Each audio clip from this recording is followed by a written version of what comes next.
राजू हर समय अपनी बहन का मजाक उड़ाया करता था, हर समय उसे परेशान किया करता था। दोनों भाई बहनों में कभी भी नहीं पड़ती थी। राजू बीसीए फर्स्ट सेमेस्टर का विद्यार्थी था, उसकी बहन पूजा एमसीए फर्स्ट सेमेस्टर की विद्यार्थी थी।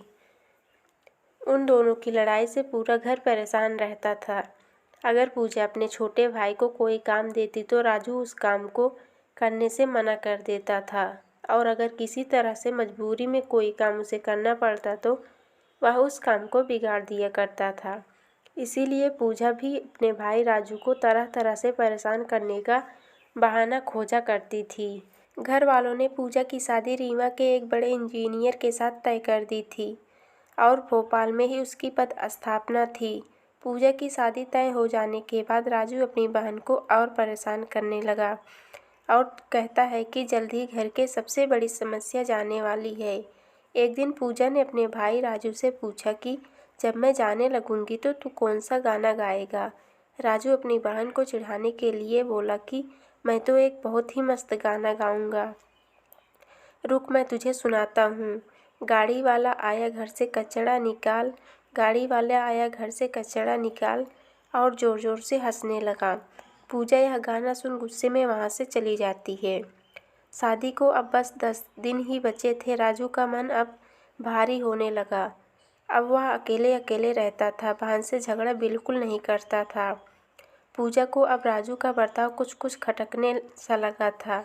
उसे लगा बात बात में लड़ने वाला मेरा यह छोटा भाई आजकल बहुत कटा कटा क्यों रहता है।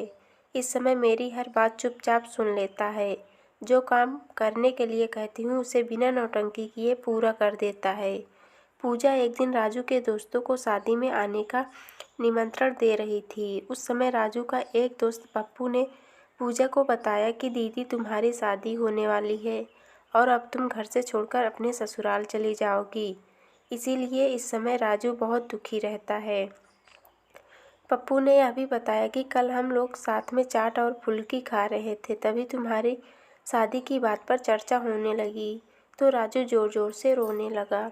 पूजा को बड़ा अजीब लगा, कैसा उसका शरारती भाई इस समय मेरे जाने की खबर पर दुखी है और दोस्तों के सामने रोता रहता है।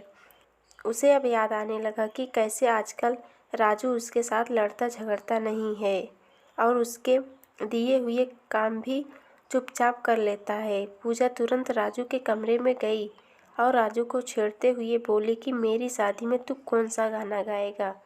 पहले तो राजू ने कुछ नहीं बोला, पर पूजा बार बार जोर देती रही और पूछती रही। जब राजू ने भारी मन से बोला, मैंने तो पहले ही बता दिया था कि मैं कौन सा गाना गाऊंगा, कि गाड़ी वाला आया घर से कचरा निकाल, और बोलते बोलते रो देता है। पूजा उसके बहते हुए आंसू को पोंछने लगती है और खुद भी दोनों एक दूसरे को गले लगाकर खूब रोने लगते हैं। तो दोस्तों, उम्मीद करती हूँ आपको ये कहानी ज़रूर पसंद आई होगी। कहानी पसंद आए तो वीडियो को लाइक शेयर, चैनल को सब्सक्राइब करना।